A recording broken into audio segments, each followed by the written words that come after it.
Hey B1, good to see you again after seeing you earlier in the week in Melbourne. Yeah, hi BT. Yeah, it was nice to see you last weekend and early this week. So back in Perth, obviously.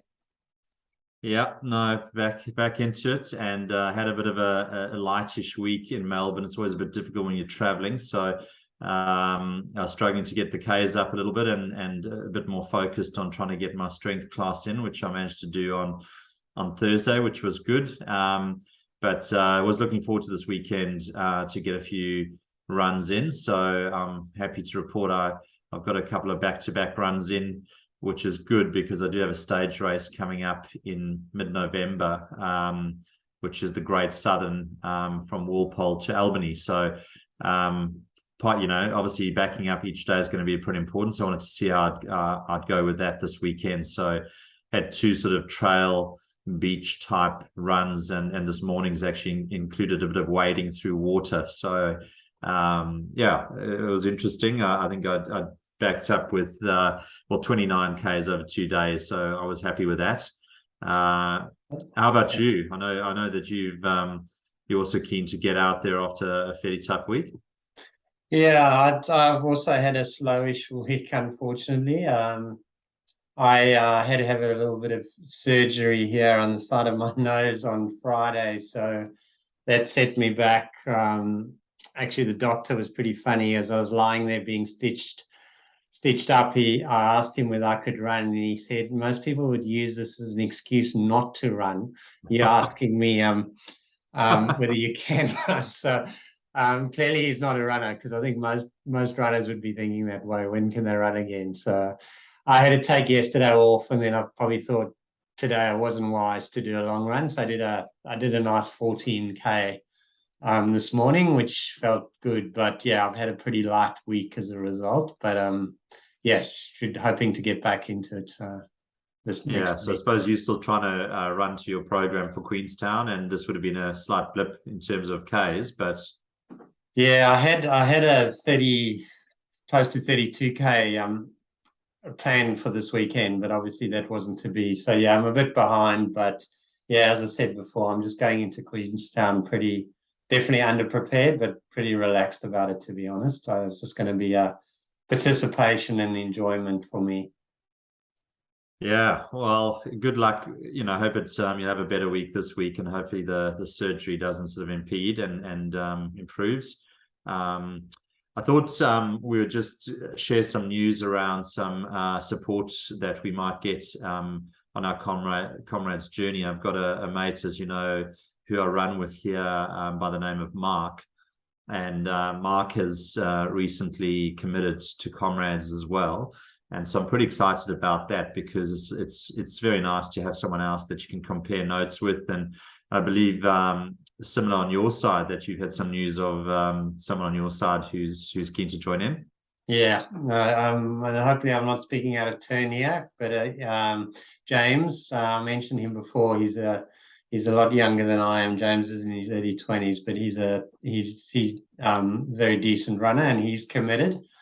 So as you say, it's nice to have someone sort of in your sort of side of the world who's also doing it, and hopefully getting a few training runs, etc. So yeah, that's really exciting. I think there are four of us now, Kev. So I think we need to put a bit of a running high Comrades team together as a result of that.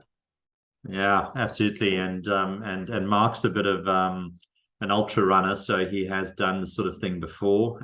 So it will be good to lean on his experience. And one thing that has struck me about him is just how hard he works on his body and his strength. So a very strong guy, does a lot of core activity, quite a bit of sailing and boarding and that sort of thing, stand-up paddle boarding. So really good for the core, and has a full-on gym set up at home, which I've seen. So anyway, that's inspired me a little bit further around our strength and conditioning. So I'll be comparing notes with him, and hopefully that'll be helpful. So maybe, just talking a bit about strength and conditioning. I know that we've been talking a bit about it, and we've made somewhat of a start. Let me know where you're up to. I know you had an appointment coming up. Yeah, you're right. We've made a start, which is a good thing, but it's been pretty slow. But I actually this week I officially made a start, I guess, in the sense that I had an appointment with my physio just down the road. I've been going there for years, more for massage actually and myotherapy, but they are focused on runners, so they've got a group of the physio is actually an ex pretty serious runner himself. So I went and had a bit of a chat to him and a bit of an assessment. Told him what my plans were. He did a quick sort of check of where I was at, which was somewhat not surprising to me, but yeah, I've got a long way to go. I'm coming off a very low base. So yeah, it was interesting. He sort of said to me, which is pretty obvious really when you think about it, but running is obviously, even though you're flicking between your two legs pretty quickly, you're on one leg when you're running, alternating obviously. So, the strength really needs to be built around one-legged exercises, and particularly balance is really important. And I think that's where it was an eye-opener for me. Every little test or exercise he gave me on one leg, I was really struggling even just to keep my balance, to be honest, let alone do the exercise. So yeah, I've got 5 reasonably basic exercises, and I'll do those through to Queenstown Marathon, which is only about a month or less than a month away now. And then once I'm through Queenstown, I will go back and probably start a more serious program. Because ultimately, what this guy Rob was saying is you really need to load weight into it. I mean, right now, body weight's enough for me, but you really need to get the weights on the squats and the calf exercises, etc. So ultimately, I'll need to get in the gym, but that'll probably only come in December. Kev, I know you've been also making some progress. How have you been going? Yeah, I mean it's a little bit tough, to be honest, but the thing I'm pleased about is that I have made a start and I'm committed, and I went to the class on Thursday, and I was just sort of reflecting on where I've sort of got to with it, and it took me a long time to get off the mark, and got some encouragement from various people to do so, and I was tossing up around, do I do it at home? Do I do it at a gym? Do I go to a physio? What do I do? And so I was pleased that I made that call, and now going to this running type studio where we have a class of roughly 5 of us, and the program is bespoke to me and my sort of injuries. So that's been good. There's been a little bit of trial and error on the exercises. So a couple of them have sort of, hurt various spots, and then we just dialed back on some of the range of motion, or tried a different exercise. So it's a little bit of experimentation around that. But as you said, quite a big focus on balance as well, and one-legged type exercises. So, and I am using that Smith's machine quite heavily for the calf raises, and trying to put a bit of weight through now. So I think I've got up to 35 kgs in terms of weight, and just doing holds on the calf. So yeah, I'm confident that that'll make some difference over time, but it's very early days, so I'll just have to see. But I mean, certainly taken out a few things, like how important your technique is and how important it is to have someone to help you initially. So I think going to a physio or to a exercise physiology person has been useful. And then just seeing what else pops out in terms of niggles. So one thing I know, and I know you the opposite to me, but I've got a lot of weakness on the left hand side. I know yours is more on the right, and therefore you've almost got to build that up so that you get some what's the word, I suppose you're not leaning to one side kind of and putting all your forces through your one side, and ending up injuring everything. So yeah, and then the last sort of tip I would sort of give from my perspective has just been to try and create a bit of a habit around it. So for me, it's Mondays and Thursdays, and I've made a little pact with myself that I'll cycle there. It's only a few Ks, it's about 4 Ks, but I'll get my bike out and trundle down there, and it's a nice way of just warming up and then loosening up on the way home. So yeah, so it's a good start, and too early to tell whether it's making a difference, but I'm sure it will over time. Yeah, no, I've heard it definitely will, and I think by the end of the year, hopefully we'll have a small base that we can build on from there.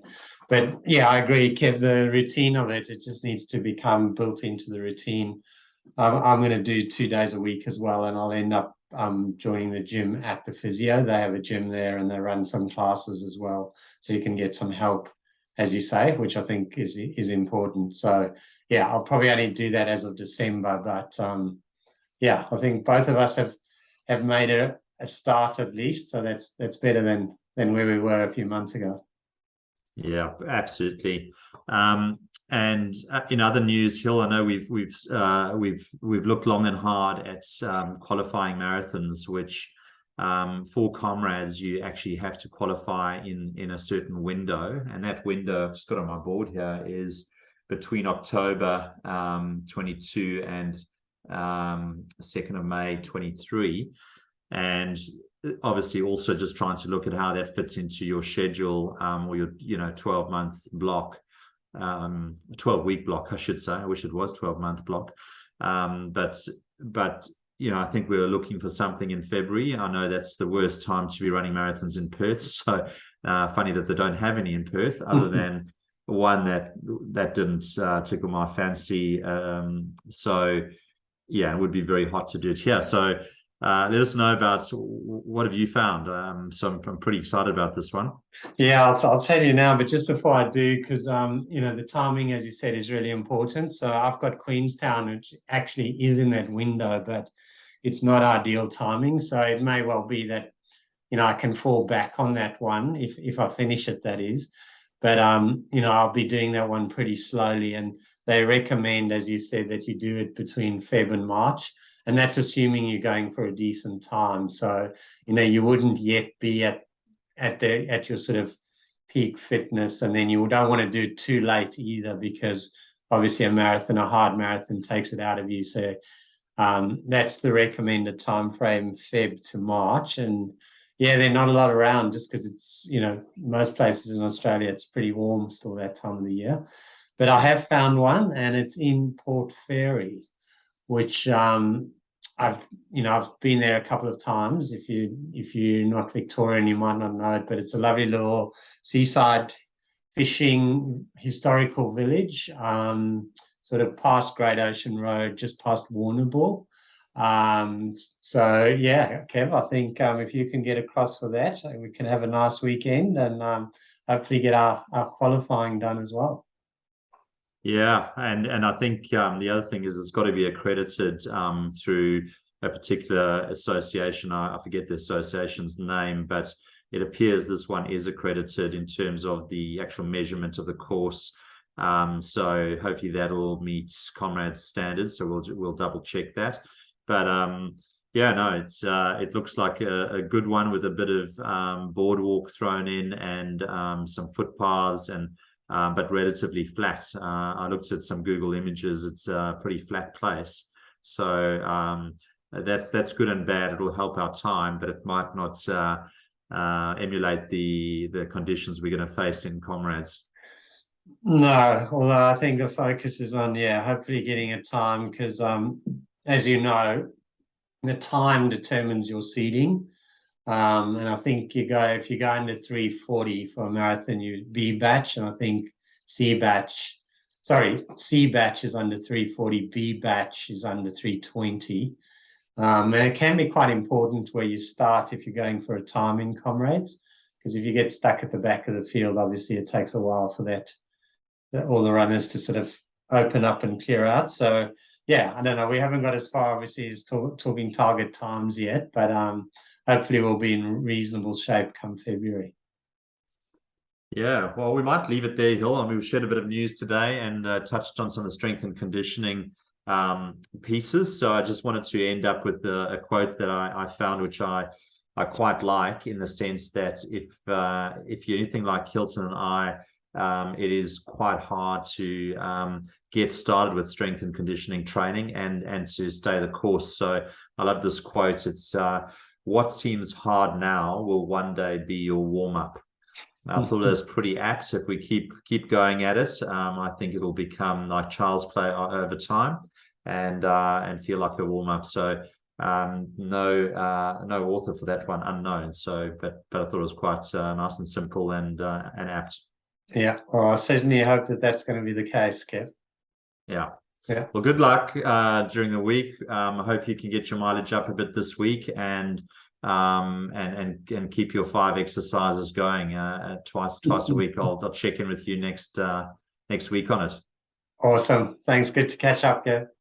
All right. See you then. Have a good week. Bye. Cheers. Bye.